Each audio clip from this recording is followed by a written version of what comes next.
बात करते हैं सिंधु घाटी सभ्यता की कुछ प्रमुख स्थलों की। फर्स्ट, हड़प्पा। हड़प्पा आज के पाकिस्तान के पंजाब क्षेत्र में रावी नदी के किनारे स्थित था। यहाँ जल आसानी से उपलब्ध था, व्यापार के लिए, जलीय भोजन, पीने और खेती के लिए। यह स्थान पूर्व दिशा से आने वाले व्यापारिक मार्गों का संगम स्थल भी था। यहाँ से ताबूत के प्रमाण भी मिले हैं जो यहाँ की दफनाने की परंपरा को दर्शाते हैं। सेकंड, मोहनजोदाड़ो। मोहनजोदाड़ो सिंधु नदी के किनारे स्थित था जो आज के पाकिस्तान में है। यहाँ से पशुपति की मुहर, dancing girl, great bath, great granary, statue of bearded man, unicorn seals और बुना हुआ कपड़ा भी मिला है। मोहनजोदाड़ो को यूनेस्को की विश्व धरोहर स्थलों में भी शामिल किया गया है। थर्ड, धोलावीरा। धोलावीरा गुजरात के रन ऑफ कच्छ में स्थित है। धोलावीरा को 2021 में यूनेस्को विश्व धरोहर स्थल में शामिल किया गया है। धोलावीरा वाटर हार्वेस्टिंग की अपनी विशेष प्रणाली के लिए प्रसिद्ध है।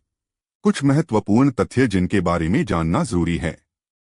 आर्किटेक्चरल मैग्निफिशेंस और सुंदर मूर्तियों की एकरूपता के कारण इतिहासकारों का मानना है कि हड़प्पा में केंद्रित शासन व्यवस्था थी।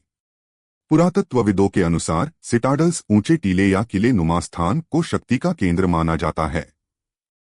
मोहनजोदाड़ो का महान भंडारगृह, ग्रेट ग्रैनरी, को राज्य का कोषागार माना गया है, जहां अनाज संग्रह किया जाता था।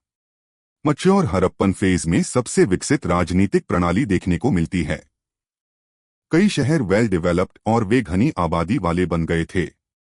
हालांकि आज तक किसी भी सेना का प्रत्यक्ष प्रमाण नहीं मिला, लेकिन कुछ पत्थर की मूर्तियों में सैनिकों को दर्शाया गया है।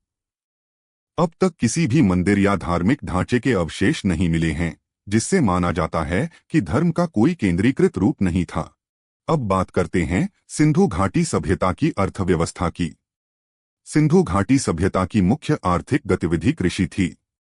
यहाँ गेहूं, जौ, तिल, सरसों और मटर जैसी फसलें उगाई जाती थीं। लोथल और रंगपुर से चावल की खेती के प्रमाण भी मिले हैं।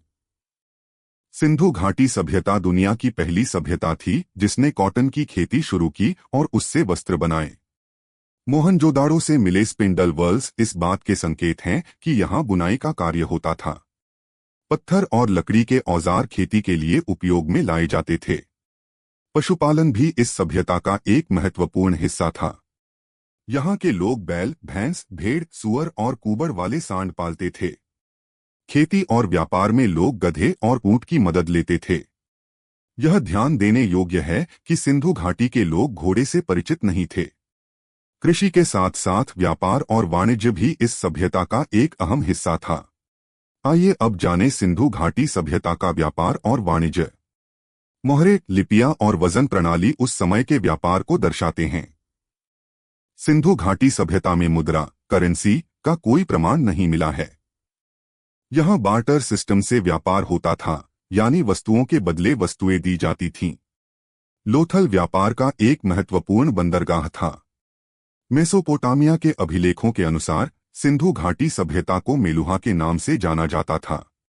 कुवैत, दिलमुन, बहरीन, कतर और मगन यानी ओमान जैसे क्षेत्र उस समय के प्रमुख व्यापारिक केंद्र थे।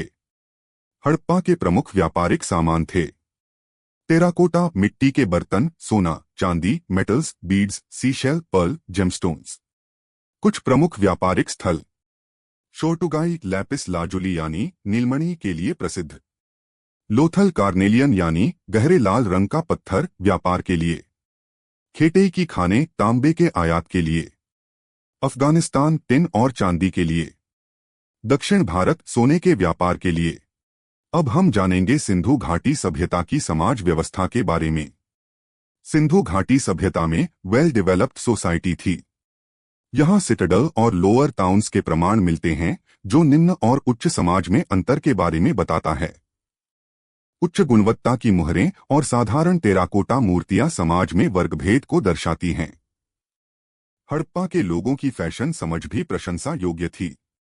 सफेद बीड्स और आभूषणों के प्रमाण उनकी उच्च जीवन शैली को दर्शाते हैं जो अन्य क्षेत्रों में नहीं मिले। कुछ स्थलों से मॉडर्न कॉस्मेटिक जैसे लिपस्टिक के प्रमाण भी मिले हैं। हड़प्पा के लोग संभवतः पृथ्वी को फर्टिलिटी की देवी मानते थे और उनकी पूजा करते थे।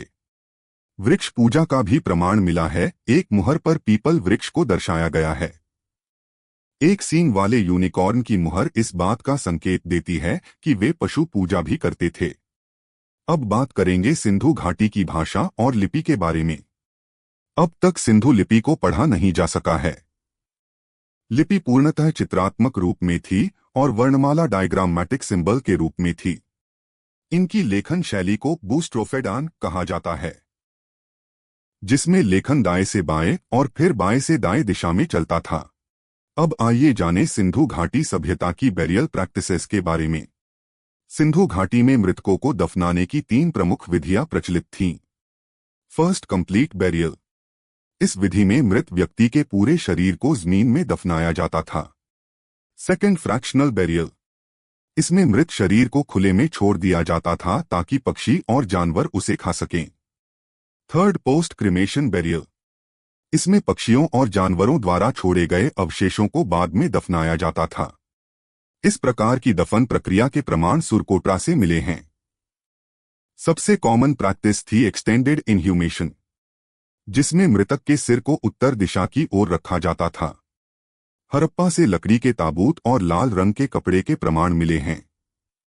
लोथल से डबल बेरियल के प्रमाण भी मिले हैं, जहां एक पुरुष और एक महिला की लाश को एक साथ दफनाया गया था। इसके अतिरिक्त इंसानों के साथ उनके आभूषण जैसे कि चूड़ियां और बीड्स भी दफनाए गए थे।